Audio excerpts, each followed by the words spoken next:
Superman here with Asteroids Deluxe on the Atari 7800 Pro system. Now, Asteroids Deluxe is a homebrew for the system, and if you don't know, Asteroids Deluxe was, back in the day, it was the sequel to the smash hit Asteroids. And it changes up a few things. First of all, it's a lot more difficult, there's a lot more going on, and score builds a lot faster in it. But also, it's got a shield instead of the hyperspace, which is about 1,000,000 times more useful, and I forget about it just as easily as I forget about the hyperspace button. Also, it adds the killer satellite, which can be seen on screen there.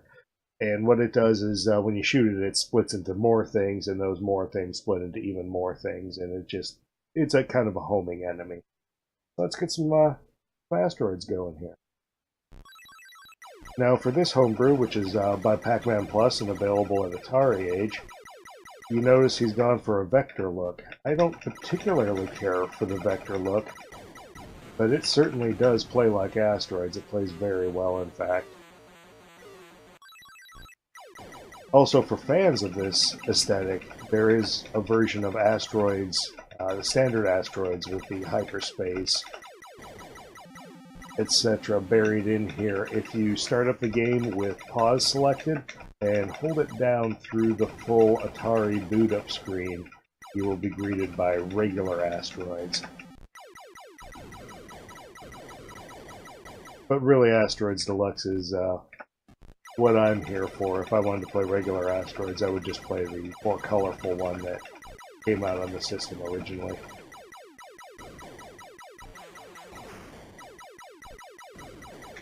So as you can see, I'm already building score quite quickly here in Wave 2. Some of the smaller asteroids, and let's find an excuse to use the shield here. Nope.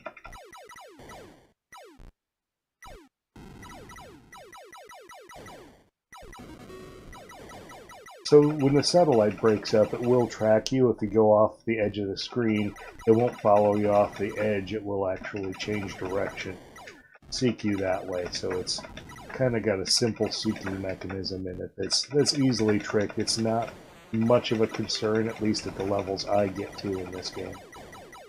And again, I'm no Asteroids whiz here. So as usual, I'm playing this on my Analogue Interactive NT Mini FPGA system, and I've got a Neo Geo controller here that I'm playing it with through an adapter. Part of the adapter gives me a button that presses the up key, so where you normally have to press up to thrust in this game, I actually have a thrust button, which does kind of provide a bit of an advantage.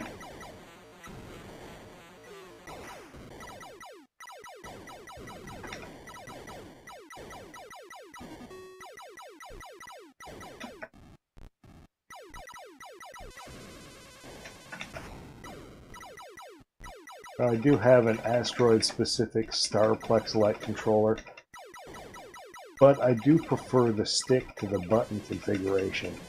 And just as a reminder, original Asteroids never actually used a stick. It was all buttons, which is why the Starplex style controllers work that way. Oh, geez. Oop. Keep forgetting about my shield. The only downside to the shield is that you get bounced all over the place, and it takes a little bit to catch yourself. And the shield does deplete, so you can only use so much shield.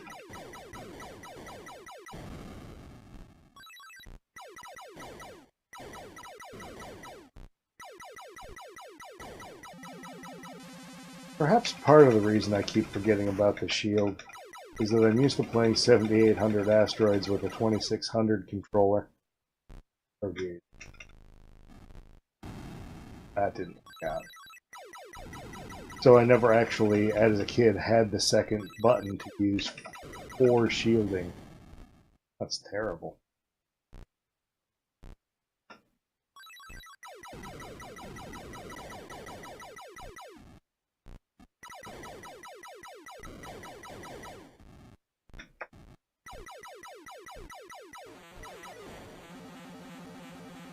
So while this game is considerably more stressful, action-packed than the original Asteroids, you build scores so quickly and you get a 1-up every 10,000 points.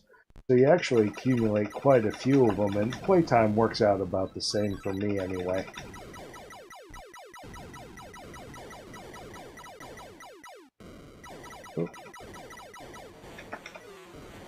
As you can see, I'm kind of a sit close to the middle and blast player.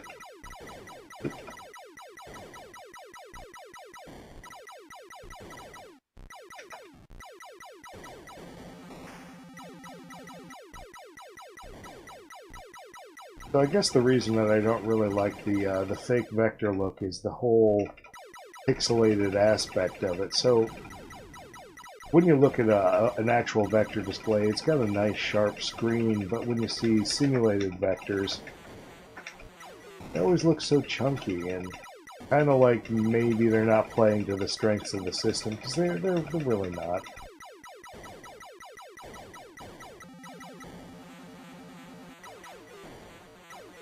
That said, I'm not exactly sure what color scheme Asteroids Deluxe would look any better than this, because this is generally how I'm used to seeing it in delightful green.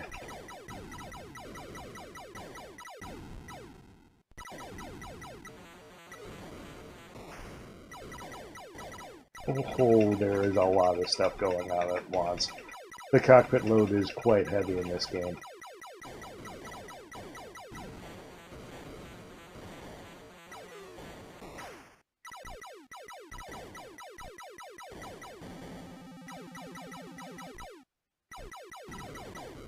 So Atari Age, I guess they're a publisher of this game. Whoop.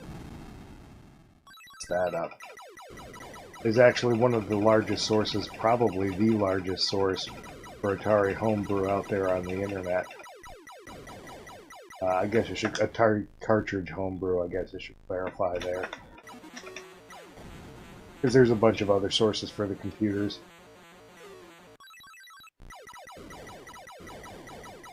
Their prices are fair, and I've really got to say, these modern games they're putting out are constructed with quite a bit of care. They definitely would have flown as AAA titles back in the day. Come on, Killer Satellite.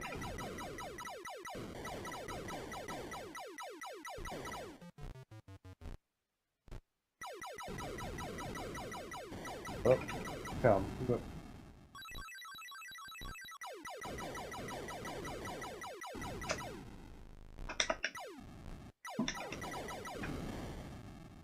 And that's about all for this game.